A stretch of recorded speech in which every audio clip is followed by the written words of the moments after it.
હવે વિધિના લેખ કોઈ પૂછી શકે? એ જે લખાઈને આવ્યું છે એ તો બનવાનું જ તમારા જીવનમાં.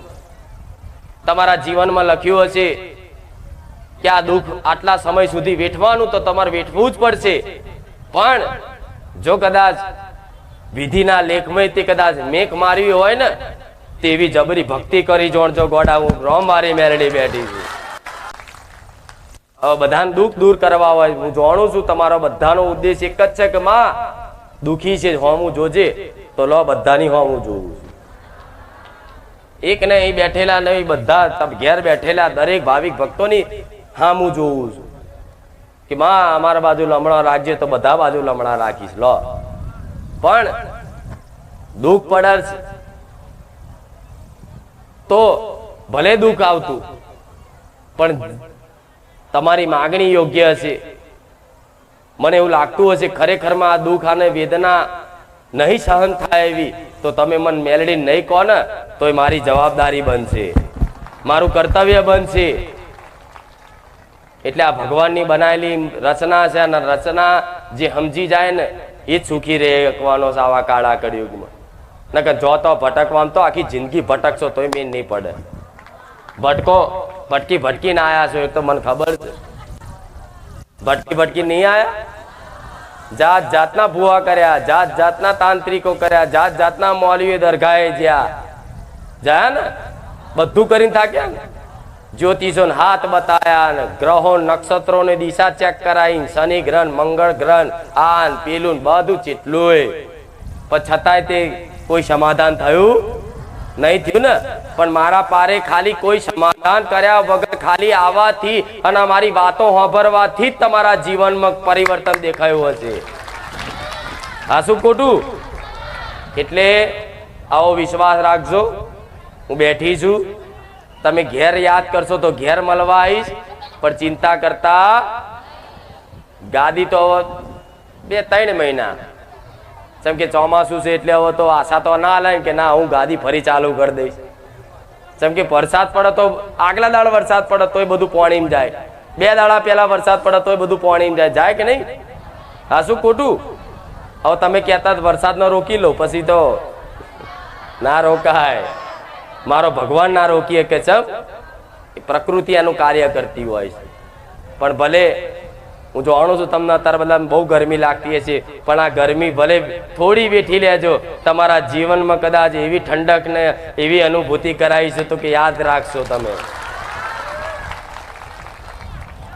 મારા કોઈને નિરાશ કરવા નથી મારા ધામમાંથી. હું તો આશા રાખું છું મારા ભગવાનનો રોજ તમારા વતી કગરું છું કે ભગવાન દિવસે દિવસે મને એવું સત આલજો, જેથી મારા પારે આવેલા દુખિયારા કોઈ નિરાશ થઈ ના જાય, કોઈ નિરાશ થઈ ના જાય. પણ મારી જોડે કઈ કામ કરાવવું હોય તો કામ એવા માગજો જે યોગ્ય હોય. નાની નાની બાબતે કામ કરાવવાનું માતાજીને કહેવાનું બંધ કરી દેજો. તમારે જે યોગ્ય લાગતું હોય ને એ મને હકથી કહેજો કે માં આટલી એક અરજી છે, મને પૂરી કરી આલ. આવો વિશ્વાસ રાખીને જે કદાચ અરજી નાખશે ને એની અરજી ત્રીજે દાડો નહીં થયો અને પૂરી કરી આલે, આવા અનુભવ છે. જોવો છો ને મારા પરચા, મારે કહેવાની જરૂર નહીં જેટલી પરચા ધારી છે. તમે નહીં, આખી દુનિયાએ જગતે જોઈ લીધું કે ખુખાર મેલડીની વાત ના થાય, સમજ્યા? એટલે તમારી કુળદેવી ઘેર છે, એને મોનો, એને ભજો, એના લાડ કરો, એને પ્રેમ કરો, એને હિત કરો. ભલે ફોટો છે તો ફોટા સામું જોઈને તે કદાચ એના પ્રત્યે ભક્તિ રાખો. 100% તમારી માં જોડે રહી ઊભી રહી અને તમારું કલ્યાણ ના કરી નાખું મને મેળવીને કહેજો. પણ જીવનમાં દુઃખ આવે તો નિરાશ ના થતા, માતાજીથી એતરાજ ના થતા. જીવનમાં દુઃખ આવે, ભક્તિ કરો છતાંય તે તમારા દુઃખ જલ્દી દૂર ના થાય તો કોઈ પણ માતાજી ભગવાન પ્રત્યે જેને માનતા હોય એના પ્રત્યે તમે નિરાશ ક્યારેય ના થતા. કેમ કે માતાજીને બધી જ ખબર હોય છે. માતાજી એક એક સેકન્ડની તમારી ગતિવિધિની નજર રાખતી હોય છે, એક એક ભાવનું જોડતી હોય છે, એક એક મનનો વિચાર જોડતી હોય છે, એક એક કરેલી પ્રાર્થના માતા સાંભળતી હોય છે. પણ દેવી શક્તિ એ જોવું હશે કે લાય આ જે દુઃખની મારી જોડે માંગણી કરે છે ને, પણ એક વખત મારી પારે આવતો જતો રહ્યો ને કદાચ મારી ભક્તિ લગાડી દીધી ને તો એ દુઃખે ભૂલી જશે ને બસ મારો જ થઈ જશે. અને જે માનો બની ગયો એના જગતમાં ચોય માંગણીઓ કરવાનું રે. મારે તમને માગવા વાળા નહીં રાખવા, મારે તો વગર માગે તમારા દેવ હાલે મારા જેવી મેરડી હાલે એવા બનાવવા છે. પણ છતાંય તે નાની નાની મોટા કામો હોય છે તો મને કહેજો, કોઈ વાંધો નહીં, યોગ્ય હશે તો કરી આલીશ. અને કોઈ કામ ના થાય તો નિરાશ ના થતા એવું માની લેજો કે માં અમારા કર્મમાં નહીં હોય પણ માં તારો દોષ નહીં. હા, એક વખત વિશ્વાસ આવી ગયો એટલે ક્યારે દેવી શક્તિ પર શંકા કરાય. માં કામ ના થાય ભલે, પણ એમાં તારો કોઈ દોષ નથી. તું તો લાખો લોકોના કામ કરસ પણ મારું ના થયું એમાં માં તું થોડી ખોટી છું ના. જો લાખો ના કરતી હોય તો તમારું કેમ ના કરું? પણ એ કામ નહીં કરવા પાછળ તમારી ભક્તિ સાચી હોય, ભાવ સાચો હોય, છતાંય તમારું કામ નહીં કરવા પાછળનું રહસ્ય હશે. એ રહસ્ય જાણવું હોય ને તો 6 મહિના ટકી રહેજો, બેડો પાર કરી આલી. બરોબર? એટલે તમારા જેવા લાખો ભાવિક ભક્તો હજુ ઘેર બેઠા છે. એ તો કેટલોય ને હાકો નાખશે કે માં ગાદી બંધ રાખીને તમે દર્શન આલે, અમને કીધું હોત તો અમે આવત. પણ ભલે, પણ ઘેર બેઠેલા દરેક ભાવિક ભક્તોને મારા ખૂબ આશીર્વાદ રહેશે. મારા મેલડીના રામ, પાછળ બેઠેલા દરેકના રામ છે. બરોબર? એટલે આટલી મારી વિનંતી છે તમને કે તમે શ્રદ્ધા ના તોડતા. જ્યાં સુધી તમારી શ્રદ્ધા છે ત્યાં સુધી હું મેલડી છું. અને હું તમારી શ્રદ્ધા ના તૂટે એનું ડગલે પગલે ધ્યાન રાખું છું. ભલે કદાચ કોઈ કામ તમારું ના થાય તો સપને દર્શન આલીને રાજી રાખું છું. જો સપને દર્શન આલીને રાજી રાખતી હોય તો સમજી લેજો કે આવું તે કોઈ બાકી નથી, કોઈ બાકી નથી સપના. ભાગ્યે જ કોઈ બાકી હશે. અને એ જેના બાકી હશે ને આવવાની સપનામાં, એ ચિંતા ના કરતા ગોળા એવા રૂપે આવીશ ને કે તમે દુનિયાને ભૂલી જશો. બરોબર? એટલે મને બધી જ ખબર છે, તમારે કોઈ ચિંતા કરવાની જરૂર નથી. પણ એક વાત કહીશ કે જો ધીરજ ખૂટી જાય ને તો પછી હું તમારથી નિરાશ થઈ જઈશ કે મારી દીકરીને ધીરજ ના રહી, મારા દીકરાને ધીરજ ના રહી. પણ મારા શબ્દે શબ્દે હેડશો જીવનમાં મેં જે શીખવાડ્યું છે અને જે મારા ધામમાં આવતા જતા રહ્યા છે ને એમને તો મેં હારી એવી શીખ આલી છે કે શું કરવું ને શું ના કરવું જોઈએ, જીવનમાં શું કરવું અને શું ના કરવું જોઈએ. એ બધાને મારા પ્રવચનમાં બધા દરેકને લાગુ પડે એવી શીખ આલી છે. હવે તમારા જીવનમાં એ શીખના અમલમાં લાવજો. જેટલી બને એટલી કદાચ સત્યતાની પાલન રાખજો. જેટલી બને એટલી જીવનમાં તમારી કદાચ નીતિ ઈમાનદારી જાળવી રાખજો. જેટલું બને એટલું તમારા ઘરમાં પવિત્રતા અને રહેણી કહેણી થોડી જાળવી રાખજો. જેટલું બને એટલું તમારા જે ઘરમાં મર્યાદા પાલન થતી હોય એવી મર્યાદા દેવ આગળ ને વડીલો આગળ જાળવી રાખજો. તો હું મેરડી કાયમ માટે રાજી રહી. આ દુનિયાના રંગમાં ના રંગાતા.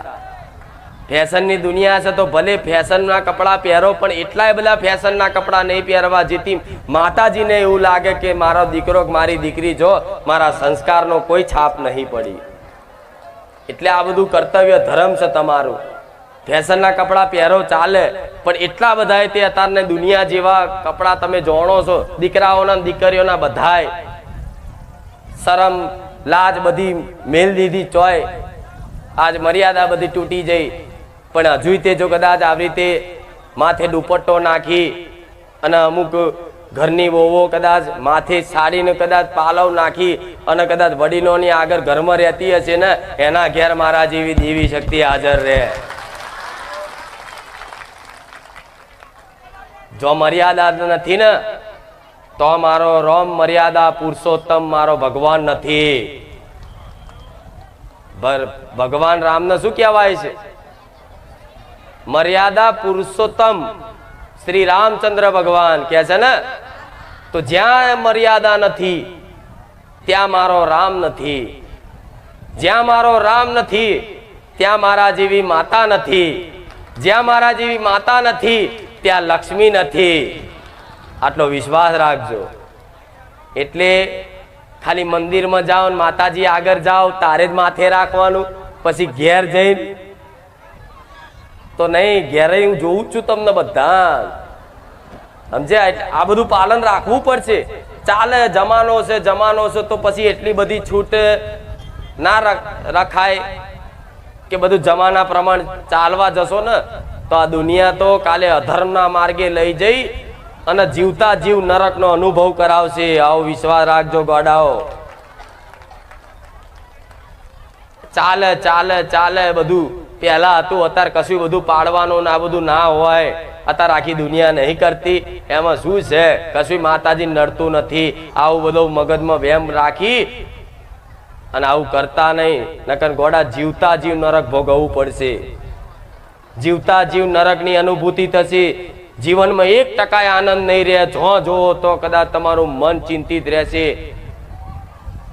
આખો દાડો બસ અંદરથી એક નેગેટિવ વિચારો જ આવશે, મરવાના વિચારો જ આવશે, કોકના બોલવાના વિચારો થશે, કોકનો સ્વભાવ તમારો ચીડિયો રહેશે અને બધું તમારું જીવન આખું શું કહું પૂરું થઈ જાય. જોવો છો ને અમુક આઈને રોવે કે માં માં માં અમારે તો બધું આખી જિંદગી પૂરી થઈ ગઈ પણ માં મેં જીવનમાં સુખ નહીં જોયું. તો સુખ નહીં જોયું એનું કારણ શું છે?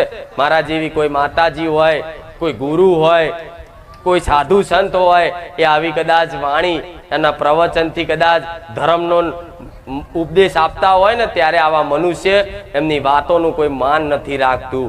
એટલે આજે મનુષ્યને દુઃખી થવું પડે. નકર મારા ભગવાને તો જો દુઃખ મેલ્યા છે ને તો દુઃખના દરેક દુઃખના સમાધાને મારા રોમે મેલ્યા છે.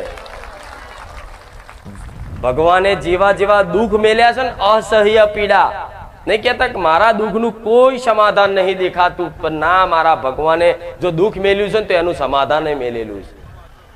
પણ એનું સમાધાન તમને જ્ઞાન હોય કે ના હોય, પણ જેને આ બનાવેલી સૃષ્ટિ છે, જેને આ બનાવેલી સૃષ્ટિ છે એ જ મારા રોમને જો ભજન કરશો ને તો મારો રોમ તમારા તમામ નિયમો બધા તોડી અને તમને પાપ મુક્ત કરી અને તમારું જીવન ધન્ય બનાવી શકે છે. એ સત્તા કોની જોડે છે? રામ જોડે, ભગવાન જોડે, જેણે નિયમ બનાયા. આ શું ખોટું? એ જ માફ કરીએ કે તમને આમાંથી. મારા જેવી માતા તો તમને સતનો માર્ગ બતાવી અને એક શીખ આલી અને થોડા સંસ્કારી બનાવી અને મારા ભગવાનના દરબારમાં જઈ અને તમારા માટે સુખ ઉસીનું લઈ આવું કે ભગવાન મને થોડું સુખ આલો, મારા ભક્તના ઘેર મારા સુખ પહોંચાડવું છે. તારે ભગવાન એવું કે તારા દુખિયારાનું, તારા ભક્તનું તારા દુઃખ દૂર કરવું હોય ને તો ભલે જા, હું તને સામર્થ્ય આલું છું, તને સત આલું છું, પણ તારા એ ભક્તને થોડી રહેણી કહેણી, નીતિ નિયમન, ધર્મની મર્યાદા થોડી શીખવાડ. શું છે માતાજી, શું છે ભગવાન, શું છે વડીલો, શું છે બધું, એ બધું શીખવાડ, જેથી એમને થોડું મગજમાં ઉતરશે, થોડું જીવનમાં પાલન કરશે ને તો આપે રૂપે જા, હું તને એવું સત આલીશ કે તારા આખી એક નહીં પણ એની 7 પેઢીઓ તારવી હોય તો તું તારી દેજે. એ સામર્થ્ય છે, હાથ નહીં બધી 21 પેઢીઓ તારી આલું. પણ એ પ્રમાણની રહેણી કેણી જીવનમાં બદલવી પડશે. પણ આજે તો જમાનો એવો થઈ ગયો છે, શું કહીએ. અમુક મારા ધામમાં આવે તો માંસ મટન અમુકે છોડ્યા નહીં. લો એવાય છે, મોસ્ટ ઓફલી તો બધાએ છોડી દીધા, પણ હજુ 2-5% એવા છે કે બહાર ખાઈ લઈએ, ઘેર નહીં. કે ખુખાર મેળડીને ચોક ખબર પડવાની, એટલે ગોડા બહાર જાવ કે દુનિયા છેડામાં જાવ, મને મેળડીને ખબર જ હોય. સમજ્યા? એટલે દુનિયાથી છુપાવશો, દેવી શક્તિથી ક્યારેય છુપું રહેતું કોઈ પણ વાત તમે એવું કે માનતા હોય. અને તમારા બધાના કાર્યો અને કર્મો તો એવા છે ને કે કોઈ કહેવાય નહીં. જો ચોપડો ખુલી જાય ને તો હો અહીંથી નાહી જ જાય. બધાની મને ખબર હોય, બધાની એને એવું કોઈ ખબર નહીં, પણ ના, માતાજી ભગવાનને બધી જ ખબર હોય. એટલે બધા ગુના બહુ થયા છે, પણ ગુના ભલે કરોડો ગુના હોય, કરોડો પાપ હોય, દુઃખ પડવાનું કારણ શું છે? પાપ. માતાઓ નહીં નડતી, માતાઓ તો નિમિત્ત બનસ ખાલી. તળિયાની માતા, પેઢીની માતા, બારની માતા, આ બધી તો નિમિત્ત બનસ. પણ જયારે કર્મોનું ફળ ભોગવવાનું થાય ને એટલે માતાનું રૂપ ધારણ કરે, ભૂતનું રૂપ ધારણ કરે, ચુડેલનું રૂપ ધારણ કરે, ગ્રહોનું રૂપ ધારણ કર. ચમ કે તમે દુઃખ વેઠવાનું છે એટલો સમય તમારે વેઠવું જ પડશે. જો તમારે વેઠવાનું લખ્યું હતું એટલું સમય તમારે ભટકવું પડે ને. જોન તો ભૂવા કરવા પડે ને. જોન તો જયા નિરાશા મળી ને. પણ અહીં આશા જાગી છે ને, અહીં કઈક જીવનમાં થોડો પ્રકાશ આવ્યો છે, અજવાળું થયું છે, તો સમજી લો મારા ભગવાને આ તમારું કલ્યાણ કરવાનો જસ મન મેળવીને લખેલો છે. હું તો નિમિત્ત છું, હું માતાએ નિમિત્ત છું. કરે છે તો મારો નાથ કરે છે, મારો રોમ કરે છે બધું. હું માતાએ નિમિત્ત છું, તો તમે નિમિત્ત જ રહો. જે તે સેવા કરો, પુણ્યદાન કરો, સારા કાર્યો કરો, એમાં નિમિત્ત રહો કે માતાજી અમને શક્તિ આપજો સેવા કરવાની, પરોપકાર કરવાની. અને પરોપકારની ભાવના જ તમારું કલ્યાણ કરી દેશે. કોઈ જંતર મંતર કામ આવશે.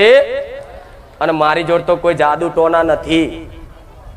હજુ કહું છું, રોજ કહેતી રહીશ ને, હજુ કહું છું, મારી જોડે કોઈ જાદુ ટોના નથી. મારી જોડે કોઈ એવી મંત્રો કે એવી વિદ્યા નથી, કોઈ આવા વારણ કારણ નથી કે તમારું કલ્યાણ કરી શકે. મારી જોડે એક જ મારા રામનું નામ છે. એટલે જોરથી બોલજો કે રામ રામ રામ રામ રામ રામ. હવે બધાને કે હવે તો સપનું એક એવું છે કે માતાજી તમારું મંદિર ક્યારે બને. ચિંતા ના કરશો.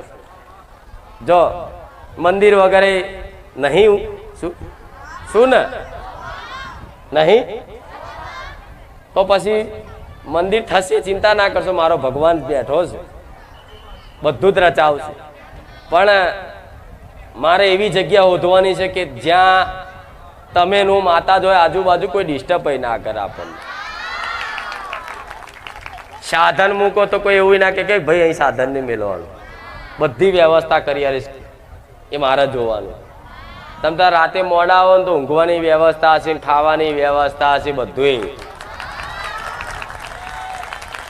તમારા દીકરા દીકરીઓ નાના